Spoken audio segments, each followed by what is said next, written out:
ይድረስ ለቅዱስ ሲኖዶስ ሊቀማ ኢምራን ቀሲስ ዶክተር ዘበነ ለማ ይድረስ ለቅዱስ ሲኖዶስ አባላት በእመቤታችን ጉዳይ በጣም የተሳሳተ ብዙ ነገር የተናገሩ ሰዎች አሉ። ዛሬ በአደባባይ ብሶ ሲኖዶስ መሰብሰብ ያለበት ትልቁ መልእክት ስለ ገንዘብ አይደለም፣ ስለ ነፍስ ነው።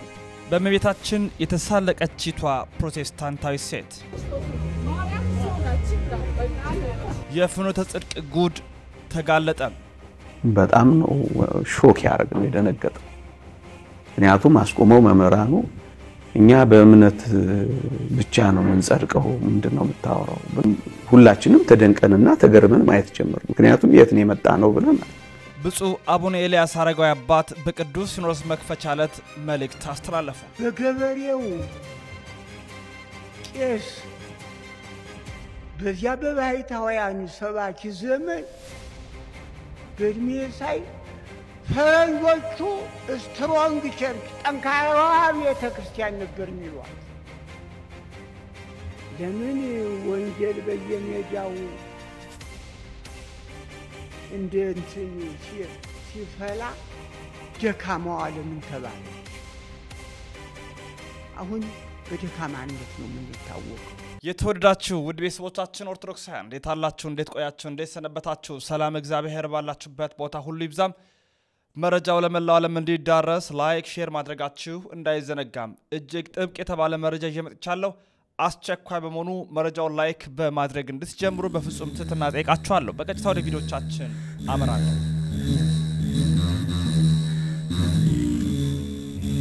በስመ አብ ወወልድ ወመንፈስ ቅዱስ አሐዱ አምላክ አሜን።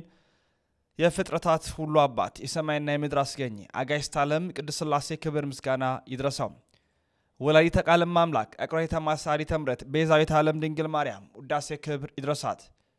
ቅዱሳን የማዕረግና ክብራቸው ምስጋና ይድረሳቸው። ክርስቶስ ተንሥአ እሙታን አሰሮ ለሰይጣን ሰላም ኮነ። የክርስቶስ ሰላምና ጸጋ ከሁላችሁ ጋር ይሁን። እንዴት አላችሁ? እንዴት ቆያችሁ? እንዴት ሰነበታችሁ? እንደ ቤተሰቦች ሰላም እግዚአብሔር ባላችሁበት ቦታ ሁሉ ይብዛ። ዛሬም እንግዲህ እጅግ አስተማሪና ሰበር ወቅታዊ የሆነ መረጃ እየመጥቻለሁ።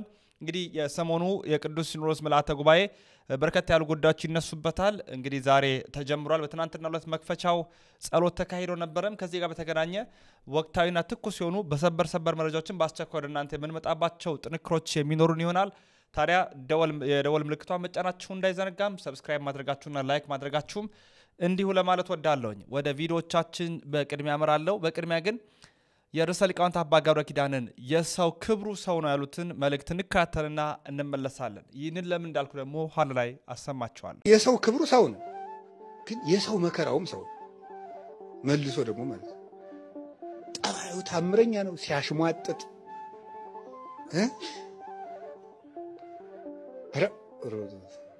ከባድ ነው። ሲያሽሟጥጥ ሲጎነትል አሽሙሩ ከባድ ነው። በቃ ወጋ ሲያረቀስ አርጎ በጣም ነው። እንደው ጦር ይሻላል። እሱን ሐኪም ቤት ደው መቼስ ወይ ይሆናል ወይ ትሞታል። የማይታከሙት ጦር ማለት የሰው ነገር ነው። ያንን ወደ መቻል መምጣት ነው። ሰው ሲያገባ ወዴት ነው የሚሄደው? ወደ ኢየሩሳሌም እየመጣ መስቀል ነው። ቀላል መስሏቸዋል። እንደው በቃ ለባብሶ ደረቱን አንደርቦ ትከሻውን ደርበብ አድርጎ ጥሩ ኮትን ጃኬትና ሱፍ ከረባት አድርጎ የሚሄደው ሰውዬ አይደለም ማለት። እዚያ ሰውዬ ውስጥ ስንት መስቀል አለ መሰላችሁ? ከልብሱ ውስጥ እንደዚህ ጸጉሯን አበጣጥራ ተቀባብታ ምናምን የምትሄደው ኩልል የምትለው ሴትዮ አይደለም ማለት። እዚያ ሴትዮ ውስጥ ስንት መስቀል አለ። ፈዳ የሆነ ነገር ማለት ነው። እነ ተነግሮ አለመስማት፣ እነ ፉክክር፣ እነ ክርክር፣ እንደው ስንቱ አለ የሰው ልጅ በስማ እንኳን ብቻ ነው ሰው ጋርም ይኖራል። ገብቷችኋል? ቋንቋ እንዲህ ሰው ጋር መኖር በጣም ከባድ እኮ ነው። ርዕሰ ሊቃውንት አባታችን የሰው ክብሩ ሰው ነው የሰው መከራውም ሰው ነው ብለዋል። ሰው ያሌለበት ቦታ ላይ ካልተገኘ የሚል የማይገባውን ነገር ካልፈተፈትኩ የሚል ነው። ይሄን ያልኩበትን ቪዲዮ አመጣላችኋለሁ።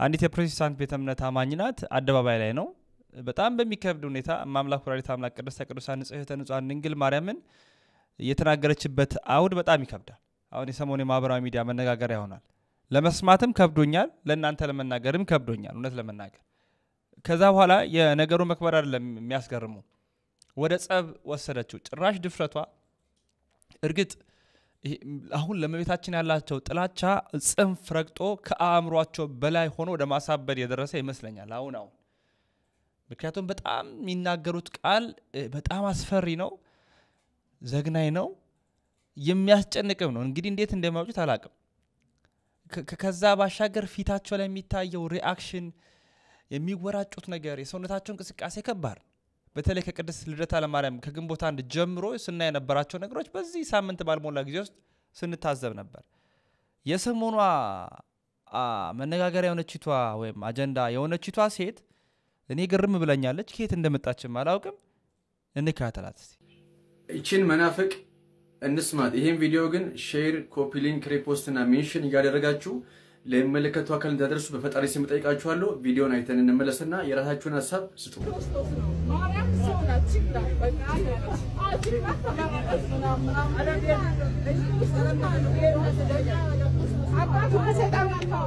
ሰውናት የሚለው የማርያም ቃላት ሁሉ ሰይጣን ነው የማርያም ቃላት ሁሉ ሰይጣን ነው አንተ ብቻ ሰውናት ነው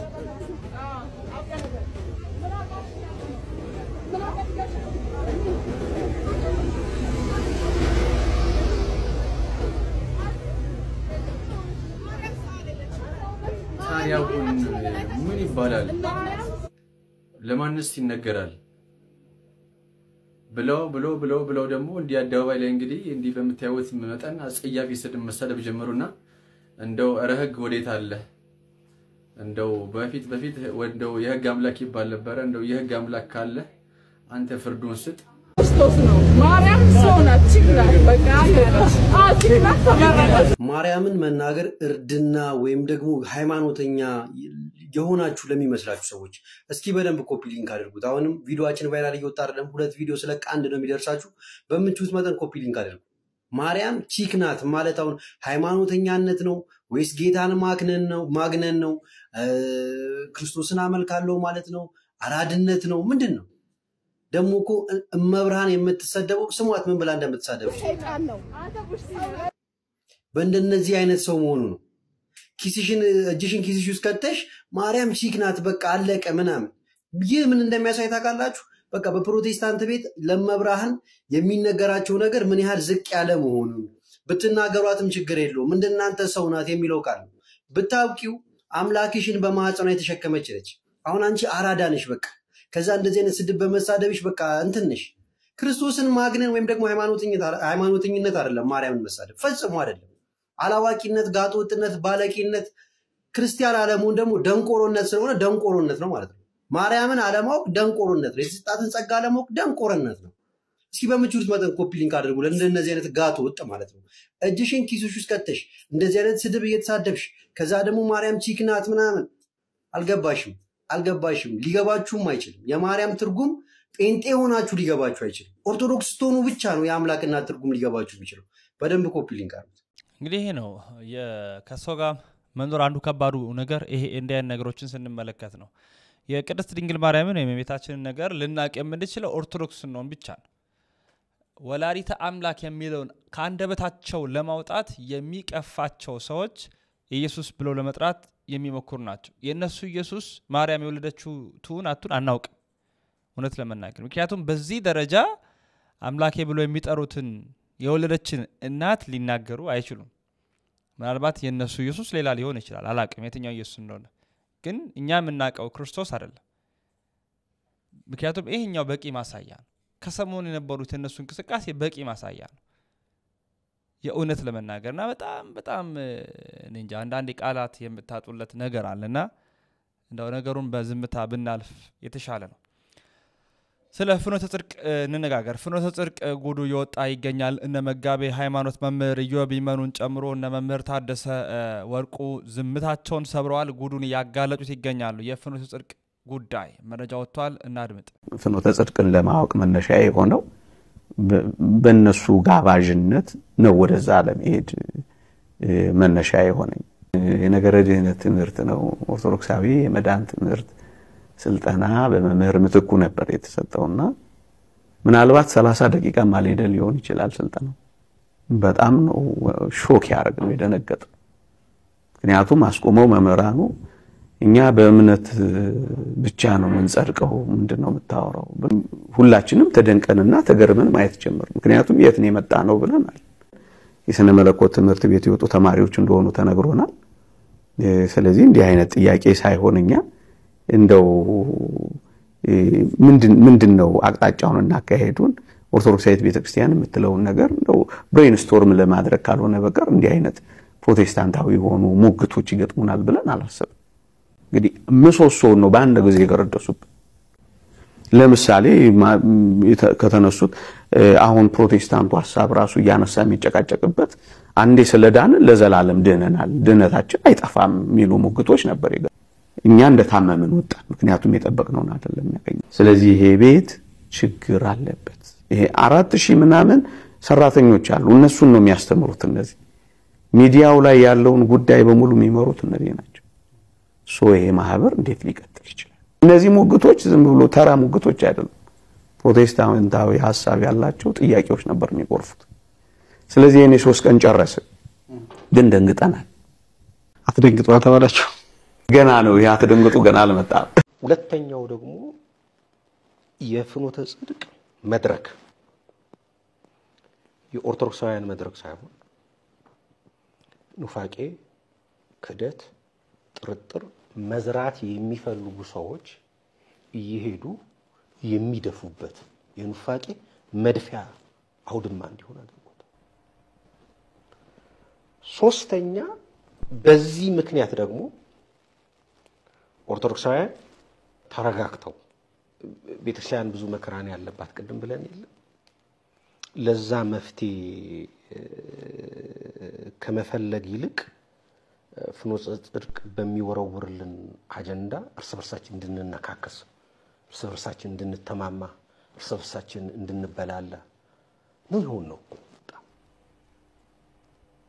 የማያውቅ ሰው ብድግ ብሎ ምንም የማያውቅ ሰው ይለጥፍብሃል።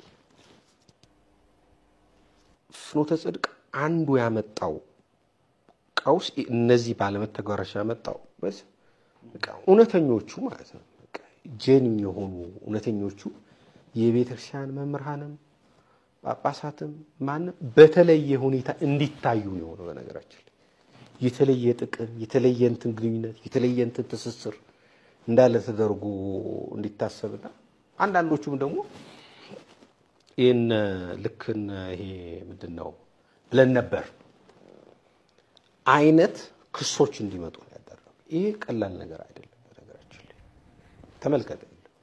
ያ ብቻ እኮ አድጎ ተርፎ እኮ ሲኖዶሱ መካከል ቅዱስ ሲኖዶስ መካከል እኮ ቀርቃራው ነው የገባው። ይሄ ብቻ አይደለም እኮ አድጎ ሰፍቶ የዘር ቅርጽ የቋንቋ ቅርጽ እንዲይዘው ይሉት ከኑፋቄያዊ ማንነት ወጥቶ የብሔር ማንነት ለዛ በጣም ምቹና ቅልዝ መሬት ነው የሆነው። ይሄን አስከትሏል። በነገራችን ላይ አሁን ላይ ቁጭ ብዬ ሳስብ ይነግሩኝ ነበር ወንድሞች፣ በተለይ መዝሙሩ ምናምን ያሳየን ያስቆበኘንና አለ ዘማሪ ዘውዱ ጌታቸው ነው የነገረኝ ይመስለኛል። በቃ አስተካክሉት እናንተ ምናምን ይልና ግንስ የለም ሳትነግሩን እንዳትወጡ። ግን ይኸውልህ መሬት የሚወርድ አንድ ጠብ የሚል ነገር የለም። ምናልባት የሰውየው ሐሳብ ይሄ ከሆነ ማነቆም ይሆን እዛ ውስጥ የሆነ ነገር አለ ማለት ነው እንዳይተገበር እንቅፋት የሚሆን ወይንም ደግሞ የዚህ ባለቤትና መስራች የሚፈልጉት ቦታ እስኪሄዱ ድረስ እነዚህን እንደማባቢያዎች ያቀርቡ ፊት ለፊት ሌላ ናቸው ከጀርባ ደግሞ ሌላ ናቸው። ግን ኢዮብ ይቅርታ የጠየቀው ቪዲዮ እንደው አሁን መልሰን ብናየው አንዲት ቅድስት ሐዋርያዊት የሆነች ቤተክርስቲያናችንን ይበልጥ ያገለገልኩ መስሎኝ ስህተቶችን ሰርቻለሁ። በፍኖተ ጽድቅ ላይ ከቤተክርስቲያናችን የመዝሙር ስርዓት ያፈነገጡ መዝሙራት እንዲዘመሩ በማድረጌና በቤተክርስቲያን ከተፈቀዱ የዜማ መሳሪያዎች ውጪ ሌሎች መሳሪያዎች አገልግሎት ላይ እንዲውሉ በመፍቀዴ ኃላፊነቱን የምወስደው እኔ ነኝ። ለዚህም መላውን ኦርቶዶክሳዊ በእግዚአብሔር ስም ይቅርታ እጠይቃለሁ። ሙሉ ኃላፊነቱን የምወስደው እኔ ነኝ ያለው ታዲስ ምን ማለት ነው? አጋዥ ደግሞ አላጡም። አሁን ይሄ ባለቤት ይቅርታ ታዲያ ያቋረጥኩ እንዲህ አይነት ቃል ኪዳን ከገቡ ለዚህ ነገር ከልብ መመለስ ከፈለጉ የነበሩትን እውነት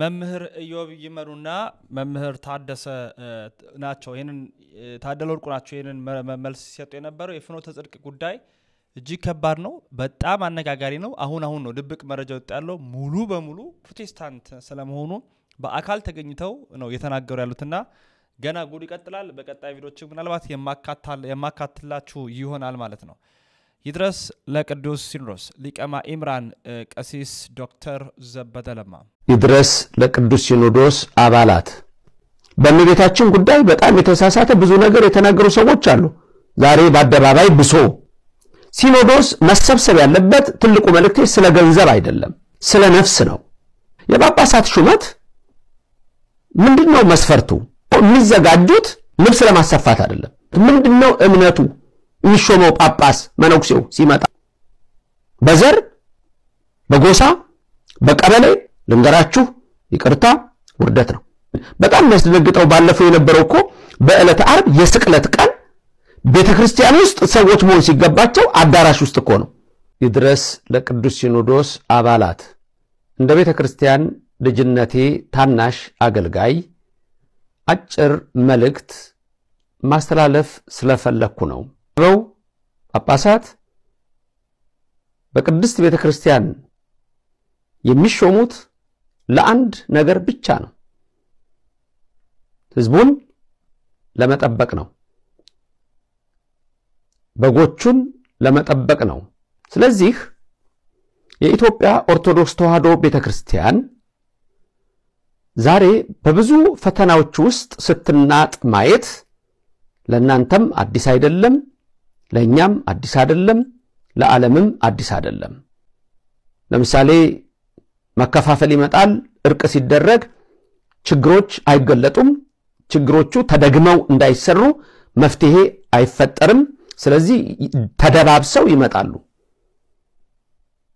ለምሳሌ እርቁን ማንሳት ፈልጋለሁ ጥሩ ነው ግን እነዛን ችግሮቻችንን ፈተን ነው ወይ ዛሬስ የሚመጡብን ችግሮች አዲስ ናቸው ወይ ከነዛ ጋር ተመሳሳይ አይደሉም ወይ ነገር ከስሩ ውሃ ከጥሩ የሚባለው አባባል እጅግ ወሳኝ ነው ለምሳሌ ሰሞኑን በእመቤታችን ጉዳይ ያለው ነገር እናንተም የምትሰበሰቡበት ይህ ሐሳብ ከዚህ በፊት ተነስቶ ነበር ወይ በእነማ ለብዙዎቻችሁ አዲስ አይደለም በአሜሪካን ሀገር የእመቤታችን ተፈሲዋ የማይነገርበት ታምሯ የማይነበብበት ቅዳሴዋ የማይቀደስበት አብያተ ክርስቲያናት ነበሩ በእመቤታችን ጉዳይ በጣም የተሳሳተ ብዙ ነገር የተናገሩ ሰዎች አሉ ዛሬ በአደባባይ ብሶ የመጣው ጉዳይ ትላንት ጀምሮ የመጣ ስለሆነ ቅዱስ ሲኖዶስ አባላት ይሄንን ነገር በመትመክሩበት ጊዜ ችግሩ እንዳይመለስ ተደርጎ ህግና ስርዓት እንዲኖረው ካስፈለገ ጠንካራ የሆነ የሊቃውንት ጉባኤ ያስፈልጋል ሲኖዶስ መሰብሰብ ያለበት ትልቁ መልእክት ስለ ገንዘብ አይደለም ስለ ነፍስ ነው ስለ መንጋው ነው ስለዚህ ቅድስት ቤተክርስቲያን ነው ትልቁ ነገር እሱ ነው ገንዘብ የሚመለከታቸው ሰዎች ናቸው መስራት ያለባቸው አባቶቻችን ያስረከቡንን እቺን ቅድስት ቤተክርስቲያን ትውልዱ ነገር በምን አይነት መልክ ከናንተ እጅ ይረከባታል የሚለውን ይሄንን ነው አባቶች ከኔ በላይ እናንተ ታውቃላችሁና ታስቡበት ዘንድ ለማስታወስ ነው የሊቃውንት ጉባኤ ደግሞ እዛው ቤተክህነት ውስጥ ያለው ብቻ ሳይሆን ከተለያየ የአብነት ትምህርት ቤት ካሉ መምህራን የአብነቱን ትምህርት የሚያውቁ የዘመናዊውን ትምህርት የሚያውቁ ጭምር የተጣመረበት መሆን ይገባል ሌላ የጳጳሳት ሹመት ምንድነው መስፈርቱ አዲስ ጳጳሳት ተሾመው ኤጲስቆጶስ መባል ሲገባቸው ሊቀ ጳጳስ ተብሎ የተሰየመው በምን ህግና በምን መስፈርት ነው ሌላው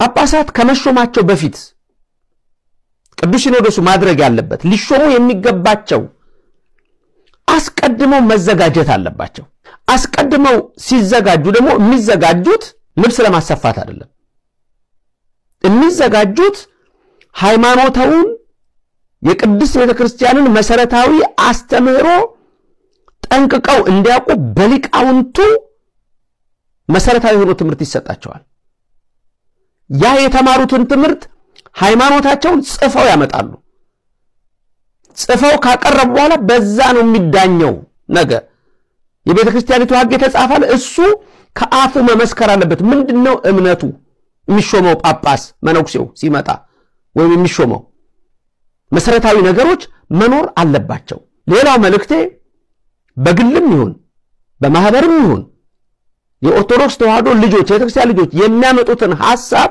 በክፉ መንገድ ከማየት በመልካም መንገድ ይዞ እነሱንም አቅርቦ ማወያየት ማነጋገር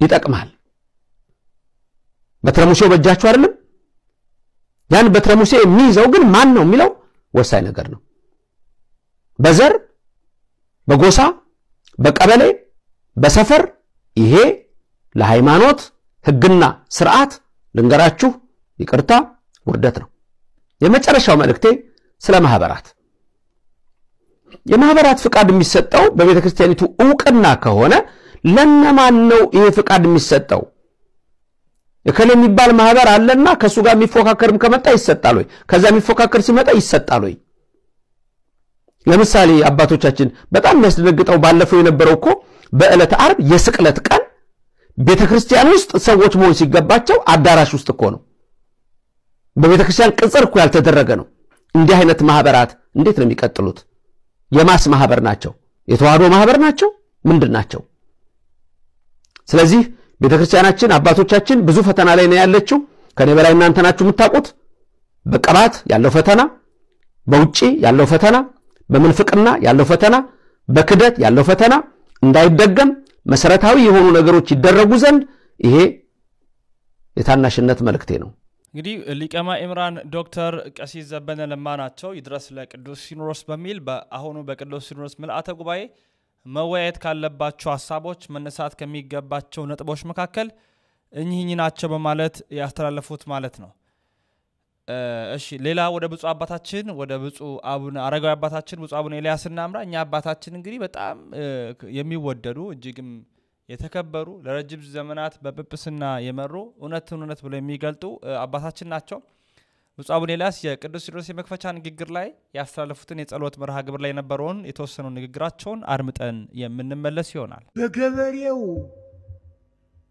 ቄስ በዚያ በባሕታውያን ሰባኪ ዘመን በእድሜ ሳይ ፈረንጆቹ ስትሮንግ ቸርች ጠንካራ ቤተ ክርስቲያን ነበር የሚሏት ለምን ወንጌል በየሜዳው እንደ እንትን ሲፈላ ደካማዋ ለምን ተባለች አሁን በደካማነት ነው የምንታወቀው በገበሬው ቄስ ዘመን ግን ጠንካራዋ የኢትዮጵያ ቤተ ክርስቲያን እየተባለ ነው የሚነገርላት የነበረ ዛሬ 3 እና 4 ዓመት ተናግር ያለው ብፁዕ ቅዱስ አባታችን ብፁዕ ሊቃነ ጳጳሳት የገበሬው ቄስ ልጅ ነኝ በዚያ በገበሬው ቄስ ዘመን የነበራት ክብር ይቀበለው ያሳርገው ለዓለም ሁሉ ደሞ ዓለሙን ሁሉ ያውቅ ነበር ያ ገበሬው ቄስ ለዓለም ሁሉ ምሕረቱን የላከልን ብሎ ያሳረገ ጠንካራ ቤተ ክርስቲያን ይዞ ይኖር ነበር ዓለምም የሚያውቀን በዚህ ነው ይገርማል አሁን ዓለም በየትኛው ነው የሚያውቀን ስለዚህ ይቺ ከሐዋርያ ሲያዝ የመጣችው ቤተ ክርስቲያናችን በትክክል ደግሞ የሐዋርያት ቤተ ክርስቲያን ናት ኢትዮጵያ ቤተ ክርስቲያን በስራዋ ሁሉ በሌላውም ዓለም የለም አጋቢ እየተባለ በየእሁድ የሚቆረሰው መክፈልት በየትኛውም ዓለም የለም በእኛ ግን ያን ጊዜ ሐዋርያ ሲቆርሱት የነበረ ነው እኮ በዚህ ቤተ ክርስቲያን አሁን ያለው ያንን በሐዋርያት አስቀምጠውታል አጋቢ በሚል እንዴት መልካችን ለምንድን ነው የምንለውጠው? ነቢያት ኢትዮጵያዊ መልኩን ነብር ዝንጉርጉርነቱን ሊቀይር አይችልም እያሉ ይጮህሉናል። እኛ እንዴት ነው? ምን አይነት መልክ ነው? እንዴት ያለ ባህሪ ነው? በመመካከር በመዋቅር በስርዓት የሚወጣ ነገር ሁሉ ስርዓት አለው። የኛ ቤተ ክርስቲያን ትልቁን ታሪክ ተሸክመነዋል። ግን አንድ ፈረንጅ ምን አለ? ኮንፊውዝድ ቸርች፣ ግራ የገባት ቤተ ክርስቲያን ታሪኩን ተሸክማለች። ነገር ግን እንዴት ነው ነገር የምታደርገው? ስራውን ሁሉ ገብቶ ሳይ እንቁ የሆነውን ታሪክ ተሸክማለች። ቢጨንቃቸው የእኛን ታሪክ እየደነቃቸው እየከበዳቸው የህዝብ እንዴት ይህን የመሰለ ታሪክ ሊኖረው ይችላል? ብሔሬ ወሪዴ ብሔረ ሮሜ ለቤተ ክርስቲያን ሪክዋ አፍቀርክዋ አንከርክዋ ለቤተ ክርስቲያን ይህንን እንዴት አፍሪካዊ ሊናገረው ይችላል? እኛ የሮም መሆን አለበት ብለው አወጡ ታሪካቸው። እንዴ ይህንን የመሰለ የቤተ ክርስቲያን ሊቅ ይህንን የመሰለ ተናጋሪ ይሄ በቅዱስ ሲኖዶስ መክፈቻ የጸሎት መርሃ ግብር ላይ ነው ብፁዕ አቡነ ኤልያስ አረጋዊ አባታችን የኢትዮጵያ ቤተክርስቲያን የከበረች ስትሮንግ ቸርች ነበረች፣ አሁን ግን ኮንፊውዝድ ቸርች ተብላለች በማለት በጣም በሐዘን መንፈስ ተሞልተው ነው በቅዱስ ሲኖዶስ ምልዓተ ጉባኤ መክፈቻ ጸሎት መርሃ ግብር ላይ ሊቃነ ጳጳሳት አባቶች በተገኙበት ተናገሩት። ምናልባት በዚህ ዛሬን ጨምሮ በነገ ከነገ ወዲያ የሚወሰኑ ውሳኔዎች የሚተላለፉ መልእክቶች ይኖራሉ። የቅዱስ ሲኖዶስ የወርሃ ግንቦት ምልዓተ ጉባኤ እንግዲህ ርክበ ካህናት ዳውን ይጀምረው፣ ከዛ በኋላ ምልዓተ ጉባኤ ይቀጥላል። ተከታተልን እናንተ የምናስደምጥ ይሆናል። ታዲያ ላይክ እና ሼር ስታደርጉ ለመላው ዓለም መረጃው ስታዳርሱ ነው። የተወዳጁ ቤተሰቦቻችን የዛሬ ጥንክሮቻችን እኚህን ይመስላሉ። ወንድማችሁ ልዑል መብራቱ ነኝ። ያሮስ የእናንተም የኛም ነው። ክብር ምስጋና ለአብ፣ ክብር ምስጋና ለወልድ፣ ክብር ምስጋና ለመንፈስ ቅዱስ አንድ አምላክ አሜን።